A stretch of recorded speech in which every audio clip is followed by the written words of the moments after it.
Hello everyone, स्वागत है आप सभी का आज के टॉपिक में। दोस्तों आज का जो टॉपिक है ना वो बहुत ही इंपॉर्टेंट टॉपिक है। ये एक कॉम्बो है, एडवर्ब का एक कॉम्बो है। मैंने एडवर्ब को कुछ सेपरेट वीडियो दे रखी हैं आपको, आप लोग प्लेलिस्ट में जाकर उन वीडियोस को देखिए, उसके बाद में ये टॉपिक क्लियर हो जाएगा।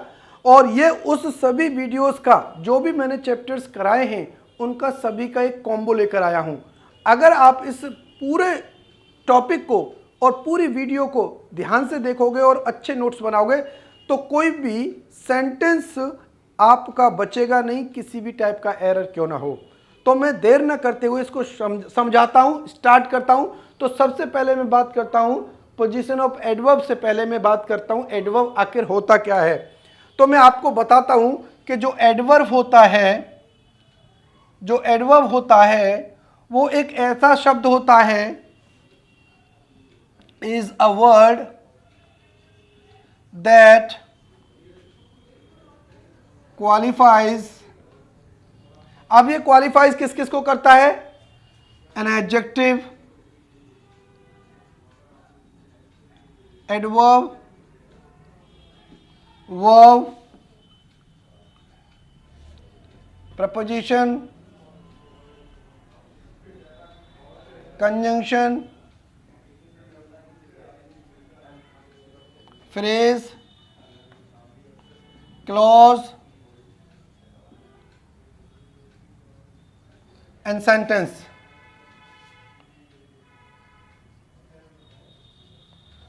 ये इतनी चीजों को क्वालिफाई करता है, adverb, adjective, adverb, preposition, conjunction, phrase, clause, sentence, है ना।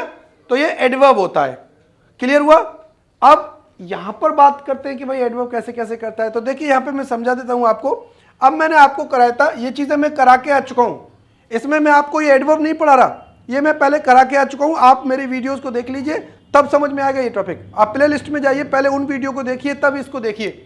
तो मैं आपको बताता हूं, देखिए 3 एग्जाम्पल देता हूं आपको। पहला एग्जाम्पल देता हूं मैं, जैसे मैंने कहा सोनू learn properly। दूसरा देखिए, Sonu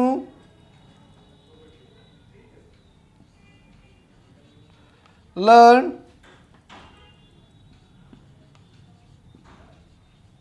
properly at home। Third देखिए, सोनू learns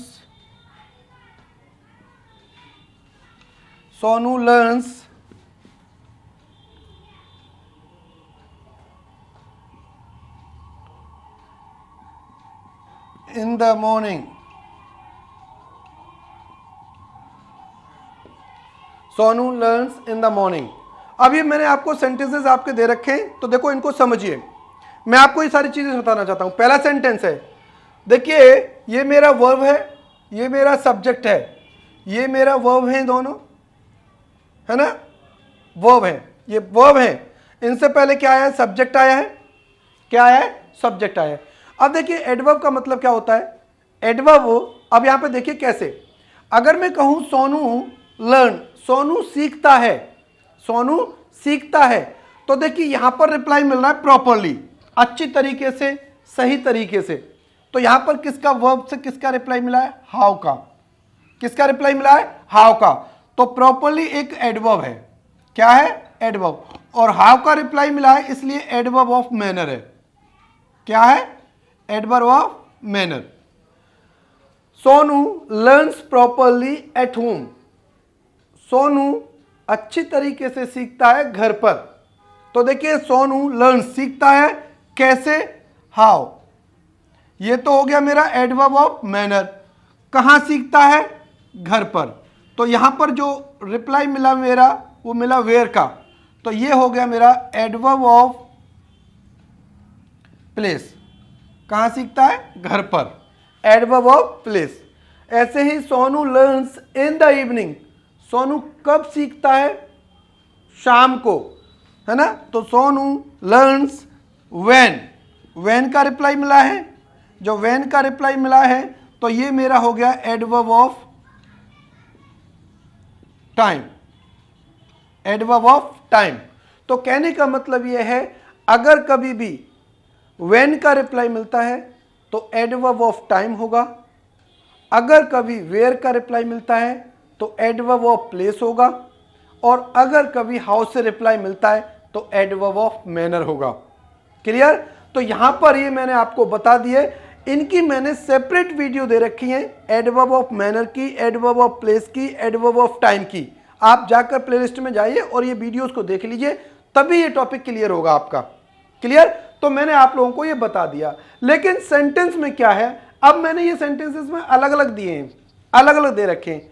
अब क्या है, ये एक ही सेंटेंस में आते हैं और इनका सीक्वेंस करने के लिए आता है। इनकी पोजीशन क्या है, कौन सी फर्स्ट पोजीशन में कौन सा आएगा, सेकंड में क्या आएगा, थर्ड में कैसे आएगा, है ना, मैनर आएगा कि प्लेस आएगा कि टाइम आएगा, या टाइम आएगा पहले या मैनर आएगा। तो ये सारी सीक्वेंस हमें देखना है। तो इसी सीक्वेंस को समझने के लिए इस चैप्टर को हम पढ़ रहे हैं। तो पहले आप इस सीक्वेंस को समझने के लिए मैंने आपको बता दिया कि हमारे एडवर्ब ऑफ मैनर, हाउ से रिप्लाई करेंगे वर्ब से तो एडवर्ब ऑफ मैनर होगा, अगर वर्ब से क्वेश्चन पूछेंगे हम वेयर का तो एडवर्ब ऑफ प्लेस होगा, अगर वर्ब से क्वेश्चन करेंगे हम व्हेन का तो एडवर्ब ऑफ टाइम होगा।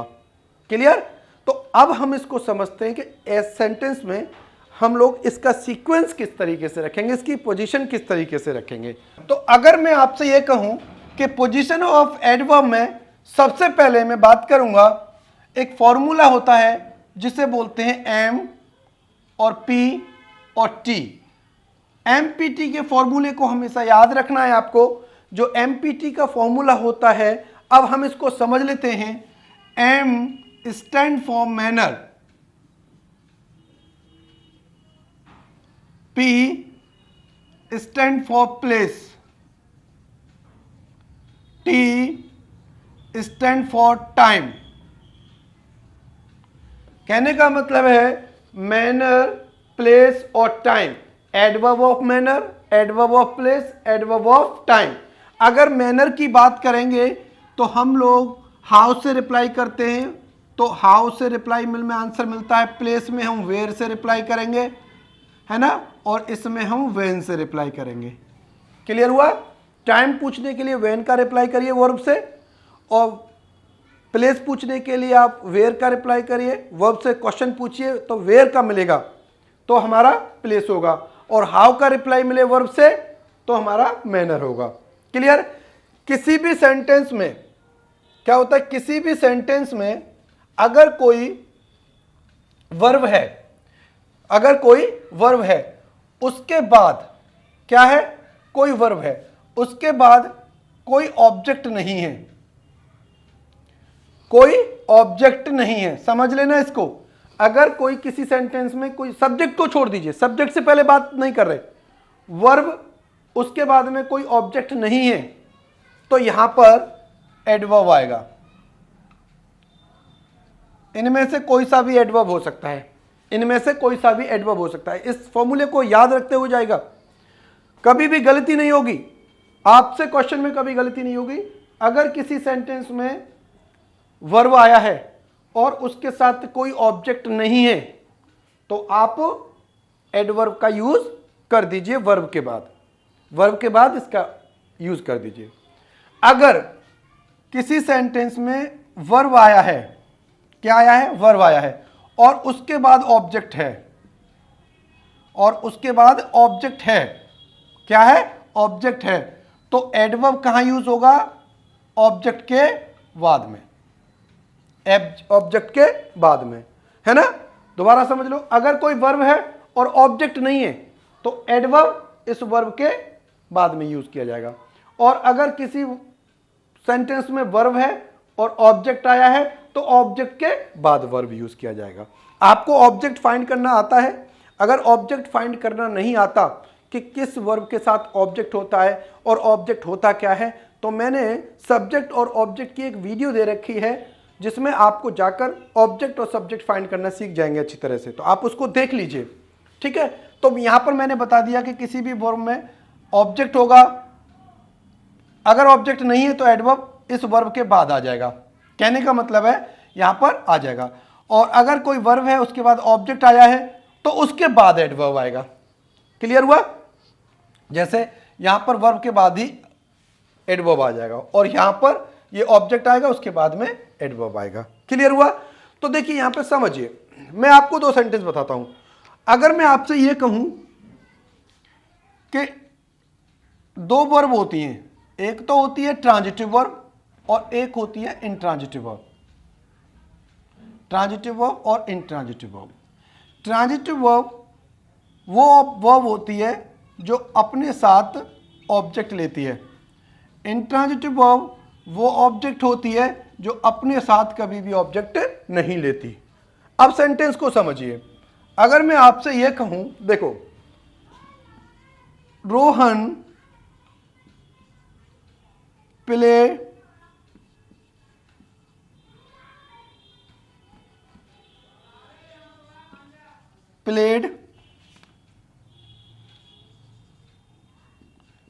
क्रिकेट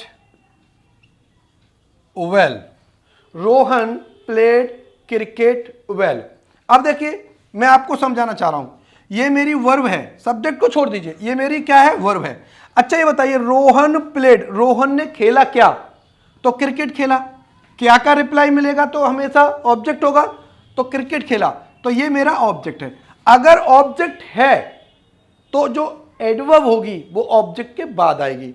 तो रोहन प्लेड क्रिकेट। अब Rohan played cricket how, Rohan जो क्रिकेट खेला वो कैसा खेला? तो अच्छा खेला। वेल, ये मेरी एडवर्ब है। क्या है? एडवर्ब ऑफ, यहां पर मैनर है, एडवर्ब ऑफ मैनर है, तो यहां पर ये वेल। अब देखिए अगर मैं दूसरा सेंटेंस कहूं, जैसे इसी को लेता हूं, Rohan played in the ground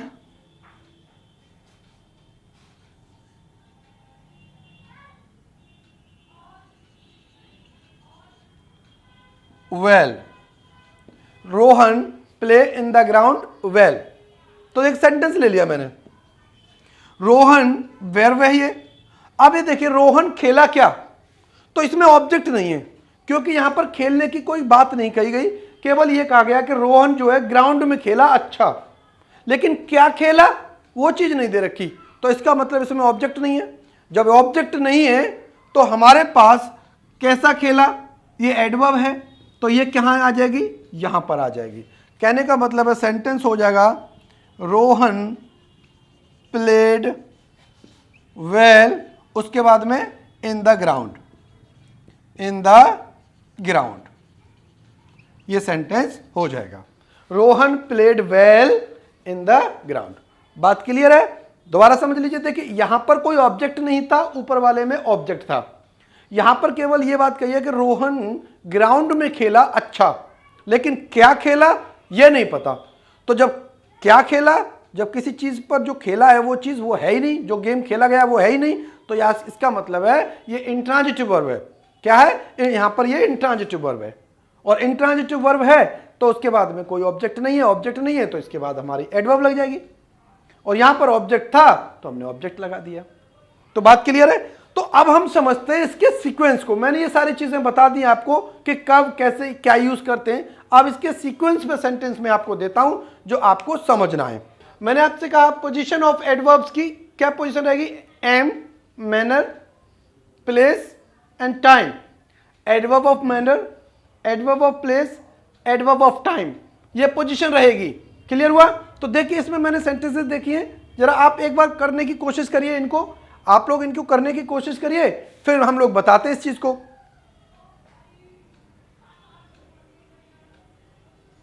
चलिए देखते हैं यहां पर। तो सबसे पहला सेंटेंस देखते हैं। Rakhi cried last night loudly at home. Rakhi क्या किया कि जो लास्ट नाइट लाउडली तेजी से चिल रही, रोई एट होम, घर पर। अब सेंटेंस में देखो, सबसे पहले आप क्या आया? वो क्या आया? वो। मैंने जिस तरीके से बताया था उसी तरीके से क्वेश्चन सॉल्व करना है। अगर इस तरीके से क्वेश्चन सॉल्व करोगे तो कभी एरर नहीं आपका बचेगा, सारे एरर आपके बिल्कुल क्लियर तरीके से आप फाइंड कर सकते हो कि कौन सा सेंटेंस में क्या एरर है। देखिए क्राइड, क्राइड से पहले मेरा सब्जेक्ट है, ठीक है, राखी क्राइड, राखी चिल्लाई या राखी रोई, ठीक है। अच्छा ये बताइए इसमें कोई ऑब्जेक्ट है? राखी रोई क्या, राखी रोई किसका, किसकी, किसके, तो कोई ऑब्जेक्ट नहीं है। क्यों? क्योंकि ये इंट्रांजिटिव वर्ब है। क्राइड एक इंट्रांजिटिव वर्ब है, क्राई जो वर्ड है एक इंट्रांजिटिव वर्ब है, इंट्रांजिटिव वर्ब है, और इंट्रांजिटिव वर्ब होती है तो उसके पास कोई ऑब्जेक्ट नहीं होता है। तो देखिए यहां पर देखिए राखी क्राइड। अब यहां पर देखिए लास्ट नाइट है ना, तो लास्ट नाइट मतलब कब, लास्ट नाइट, ये व्हेन का रिप्लाई मिल रहा है, और व्हेन का रिप्लाई मिल रहा है तो ये मेरा टाइम है। Rakhi cried last night. अच्छा कैसे चिल्लाई? लाउडली चिल्लाई। हाउ का रिप्लाई मिला है तो ये मेरा एडवर्ब ऑफ मैनर है। अरे हाँ है ना। अरे भाई कहाँ चिल्लाई? घर पर चिल रही। वेयर का रिप्लाई मिल रहा है इसलिए ये मेरा प्लेस है। क्लियर हुआ? इसलिए ये मेरा प्लेस है। तो अब क्या है? Rakhi cried last night loudly at home. इसका सीक्वेंस थोड़ा सा गड़बड़ा गया। अब इसकी पोजीशन को सही तरह से करना है। तो देखिए क्या है, टी एम पी, और जबकि हमें करना क्या है, एम पी और टी। सबसे पहले मैनर आता है। क्या आता है? मैनर। फिर उसके बाद में आता है प्लेस, फिर उसके बाद में आता है टाइम। तो इसका सीक्वेंस क्या आ जाएगा?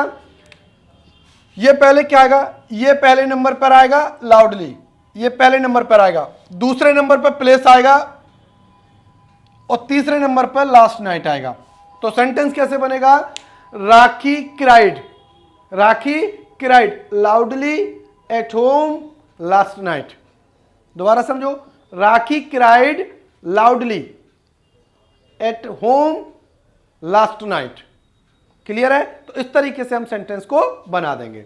नेक्स्ट देखिए, आई ड्रिंक, ये वर्ब है। अब ये बताइए ड्रिंक मैंने, अब ड्रिंक मेरा ट्रांजिटिव वर्ब है। आई ड्रिंक व्हाट, मैंने क्या पिया? तो मैं पीता हूं क्या? कॉफी। ये मेरा ऑब्जेक्ट है, ये मेरा वर्ब है। इसका मतलब ये ट्रांजिटिव वर्ब है। अब ट्रांजिटिव वर्ब है, देखिए आई ड्रिंक कॉफी, में कॉफी पीता हूं। अच्छा कहां पीता हूं? ऑफिस में। वेयर का रिप्लाई मिला इसलिए मेरा एडवर्ब ऑफ प्लेस है। वेयर का रिप्लाई मिला तो एडवर्ब ऑफ प्लेस है। दूसरा देखिए, अच्छा कब पीता हूं मैं? तो व्हेन का रिप्लाई मिला इसलिए मेरा टाइम है, एवरी इवनिंग। ऑफिस पर एवरी इवनिंग में कॉफी पीता हूं, तो इसका क्या है? अब देखिए यहां पर आई ड्रिंक कॉफी, इसमें एम तो है ही नहीं, यानी मैनर नहीं है, तो कोई बात नहीं है। जब मैनर नहीं है तो पीटी का फॉर्मूला रहेगा एम पीटी। जब एम नहीं है तो पीटी आ गया, तो पी और टी।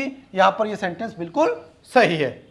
नेक्स्ट देखिए, मैंने कहा शी सेंग, उसने गाया, उसने गाया। अच्छा उसने गाया क्या? तो यहां पर कुछ है, ये वर्ब है। शी सेंग, क्या गाया? A song. ये मेरा ऑब्जेक्ट है। सेंग एक ट्रांजिटिव वर्ब है यहां पर। अब ट्रांजिटिव वर्ब हमेशा अपने साथ क्या लेकर आती है? ऑब्जेक्ट लेकर आती है।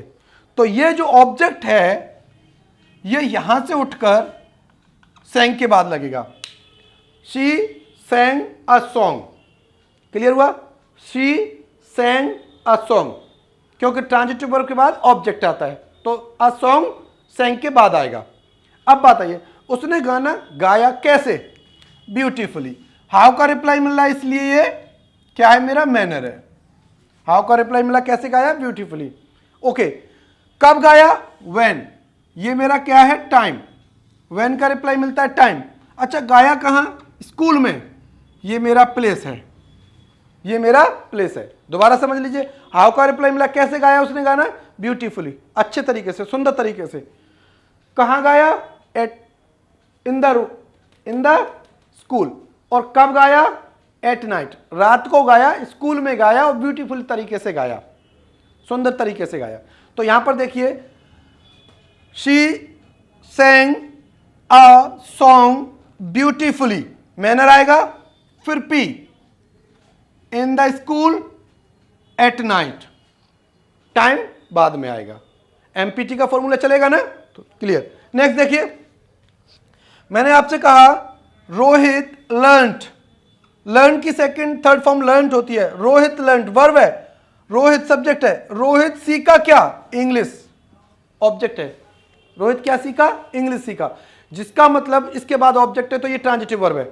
ये क्या है, ट्रांजिटिव वर्ब है। कौन सी वर्ब है ये, ट्रांजिटिव वर्ब है, इसके पास ऑब्जेक्ट है। अच्छा, रोहित इंग्लिश सीखा, कब सीखा, तो व्हेन का रिप्लाई मिला, लास्ट ईयर सीखा, तो व्हेन का रिप्लाई मिला, इसका मतलब टाइम है। अच्छा, कहां सीखा, कोचिंग पर सीखा, व्हेन का रिप्लाई मिला इसलिए प्लेस भी है। अच्छा, इंग्लिश जो सीखा था वो कैसे सीखा था, फ्लुएंटली सीखा था, है ना। इंग्लिश कैसे सीखा था, एक्सीलेंट सीखा था, वेल सीखा था, फ्लुएंटली सीखा था। तो यहां पर क्या है, फ्लुएंटली क्या आएगा यहां पर, तो ये मैनर है। मैनर का मतलब किस तरीके से वो सीखा, तो इंग्लिश जो लर्न सीखा था वो एकदम बहुत अच्छे तरीके से परफेक्टली सीखा था, फ्लुएंटली सीखा था, वेल सीखा था। तो ये सारी चीजें हम लोग यहां पर ये चीज यूज कर सकते हैं। तो देखिए यहां पर क्या करेंगे, Rohit learn English fluently M at coaching last year. Fluently English के बाद आएगा, फिर उसके बाद में पी आएगा, एट कोचिंग और लास्ट ईयर। नेक्स्ट देखिए, अमन रोट, अमन ने लिखा, क्या लिखा, अ लेटर, तो ये ऑब्जेक्ट है, ये ट्रांजिटिव वर्ब है। ये कौन सी वर्ब है, ट्रांजिटिव वर्ब है। जब ये ट्रांजिटिव वर्ब है तो उसके बाद ने अमन ने एक लेटर लिखा, और देखो कैसा लिखा है कुछ, हाँ भाई क्लियरली लिखा, नीट एंड क्लीन लिखा, क्लियरली लिखा, तो हाउ का रिप्लाई मिल रहा है, इसलिए ये मैनर है। अच्छा, कब कहां लिखा, क्लास में लिखा, ये पी है, प्लेस है। कब लिखा, 9 बजे लिखा, ये मेरा टाइम है। तो सीक्वेंस लगा दीजिए, Aman wrote a letter clearly in the class at 9 o'clock। तो ये सारी चीजें हम लोगों का जो सीक्वेंस है वो इस तरीके से आएगा। तो इसी तरीके से इसमें से क्वेश्चन उठता है, सीक्वेंस को बढ़ाकर उल्टा सीधा करके देता है और सीक्वेंस को फिर मिलाना होता है। आप लोगों को ये सीक्वेंस को एकदम सही तरीके से पोजीशन में रखना होगा, तो हम लोगों का एरर पता पड़ जाता है। क्लियर हुआ, तो यहां पर इस तरीके से बता दिए। अब मैं आपको बता देता हूं आगे का कॉन्सेप्ट, वो क्या है कि कभी कभी टाइम दे रखा होता है, 2 या 3 टाइम दे रखे होते हैं, तो बच्चों को दिक्कत होती है कि टाइम को कौन सा पहले लगाएं, कौन सा बाद में लगाएं, कौन सा अंत में लगाएं, कौन सा मिडिल में लगाएं, तो अधिकतर स्टूडेंट्स को दिक्कत रहती है। तो मैं इसको क्लियर कर दे रहा हूं अभी आपको। तो देखिए, आपको मैं बताता हूं, जब भी कभी भी 2 या 3 या 4 टाइम दे रखे हो आपको किसी भी सेंटेंस में, तो सबसे पहले आप याद रखना, छोटा टाइम, फिर उसके बाद उससे बड़ा, फिर उससे बड़ा, फिर उससे बड़ा, असेंडिंग ऑर्डर में चलेगा। क्या चलेगा, असेंडिंग ऑर्डर में चलेगा। पहले छोटा, फिर उससे बड़ा, फिर उससे बड़ा, फिर उससे बड़ा। बात क्लियर है। He was born in the year 2020 at 9 AM on January 15th। इसमें 3 टाइम्स दे रखे हैं आपको। कितने टाइम दे रखे हैं, 3। पहला टाइम दे रखा है ये वाला, पहला टाइम कौन सा दे रखा है, in the year 2020 at 9 AM on January 15th। ठीक है, 3 टाइम्स है, ही वॉज बोर्न। अब यहां पर ये टाइम ही टाइम है, ये भी टाइम है, ये टाइम 1 है, ये टाइम 2 है, ये टाइम 3 है। अब बताइए, बच्चों को ज्यादातर कंफ्यूजन रहता है कि कौन सा टाइम पहले आए, कौन सा टाइम बाद में आए, कौन सा टाइम मिडिल में आए। तो आपको मैं बता देता हूं, मैंने आपको बताया था कि किसी भी टाइम को अगर आप करें तो आप इस तरीके से लेके चलें, पहले छोटा, फिर उससे बड़ा, फिर उससे बड़ा, इस तरीके से, फिर उससे बड़ा, ऐसे लेकर चलें असेंडिंग ऑर्डर में। क्लियर। तो देखिए, सबसे पहले क्या करेंगे, अब बताइए पहले छोटा कौन सा है। अब देखिए, ईयर है, तो ईयर तो 12 महीने की होती है, ईयर होती है वो 12 मंथ्स की होती है। टाइम 9 AM है ना, ऑन जनवरी। तो देखिए जनवरी जो है, तो मान लीजिए 15 जनवरी है, तो 15 जनवरी का पूरा, अगर 15 जनवरी का पूरा दिन लगाएं तो हमारे डे और नाइट 24 घंटे हो गए, अगर दिन लगाएं तो 12 घंटे हो गए। तो इसलिए सबसे छोटा जो टाइम है ना वो एट 9 AM है। क्या है, एट 9। तो सबसे पहले ये आएगा, फिर दूसरे नंबर पर ये आएगा, फिर थर्ड नंबर पर ये आएगा। सेंटेंस कैसे बनेगा? He was born at 9 AM on January 15 in the year 2020। Clear? Next देखिए, यू ज्वाइंट स्कूल, तुमने क्या किया? ज्वाइन, स्कूल ज्वाइन किया। ये ऑब्जेक्ट है, ये वर्ब है, ये सब्जेक्ट है ना? कब किया? 8 o'clock, टाइम है। इन द मॉर्निंग, कब किया? मॉर्निंग में, ये भी टाइम है। कौन से साल में किया? ये भी टाइम है। ऑन मार्च, कौन से महीने में किया? ये भी टाइम है। अब देखिए इसमें 4 टाइम दे रखे हैं। कब दे रखे हैं? 4 टाइम दे रखे हैं। तो अब देखिए इनको लगाइए। तो सबसे पहले छोटा कौन सा है? एट 8 o'clock, क्या है? पहला, ये आएगा पहले नंबर पर, सबसे छोटा यही है। उसके बाद कौन सा है? In the morning, second number पर। फिर ऑन मार्च 13, ये थर्ड नंबर पर आएगा। और इन 18 पूरी साल है जो, ये फोर्थ नंबर पर आएगा। तो सेंटेंस बनेगा, यू ज्वाइन दिस स्कूल, इस स्कूल को आपने ज्वाइन किया at 8 o'clock in the morning on March 10th in 2018। Clear है? नेक्स्ट देखिए, मैंने कहा दे टॉट हिंदी, उन्होंने हिंदी पढ़ाई। कहां पढ़ाई? क्लास में पढ़ाई। वेयर का रिप्लाई मिला है, इसलिए हमारा प्लेस है। कब पढ़ाई? 8 बजे, टाइम है। कौन से महीने में पढ़ाई? फरवरी में पढ़ाई, यह भी मेरा टाइम है। 5 फरवरी को पढ़ाई थी। और कैसे पढ़ाई थी? परफेक्ट तरीके से पढ़ाई थी, यह मेरा मैनर है। क्या है? मैनर है। तो एमपीटी का फॉर्मूला फॉलो करिए। पहले आएगा परफेक्टली, दे टॉट हिंदी, इसको देख लीजिए। मैंने कहा दे टॉट हिंदी परफेक्टली, ठीक है। और उसके बाद में प्लेस इन द क्लास, ठीक है। उसके बाद में टाइम देखिए, ऑन फरवरी, और यहां पर दे रखा है 8। तो पहले ये छोटा वाला टाइम आएगा 8 AM। उसके बाद में ऑन फरवरी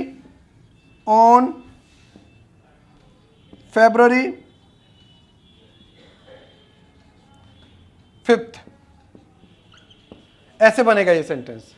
तो याद रखना, जब भी कभी भी टाइम का थोड़ा डिस्टर्ब कर दे तो आपको पहले छोटा टाइम, फिर उसके बाद बड़ा, फिर उसके बाद बड़ा, फिर उसके बाद बड़ा, इस तरीके से टाइम को यूज कर देते हैं। तो मैंने आपको एमपीटी में बता दिया। अगर 2 दे रखे हो तो पीटी का फॉर्मूला यूज किया जाएगा, और अगर प्लेस नहीं है, एम और टाइम है, तो एम आएगा और टाइम आएगा। ये सीक्वेंस हमारा रहेगा। लेकिन कुछ 2, 4, 5 ऐसी वर्ब मैं आपको बताता हूं कि अगर वो आ जाएं तो एमपीटी का फॉर्मूला थोड़ा सा गड़बड़ा जाता है। वो देखिए कैसे। अगर मैं आपको ये कहूं, कुछ 2, 4 वर्ब्स ऐसी बता दूं, देखिए कैसे। अगर मैं आपसे ये कहता हूं,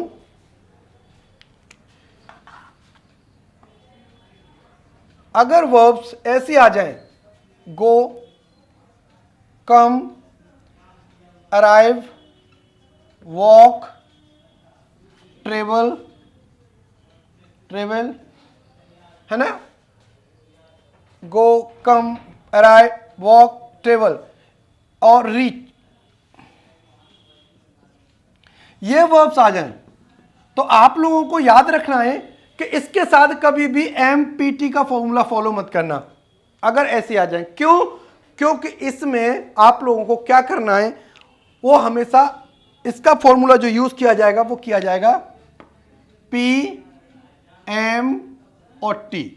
इन वर्ब्स के साथ एमपीटी का नहीं, पी एम टी का फॉर्मूला फॉलो किया जाएगा। एग्जाम्पल से समझो। अगर मैं आपसे कहता हूं you went carefully to Agra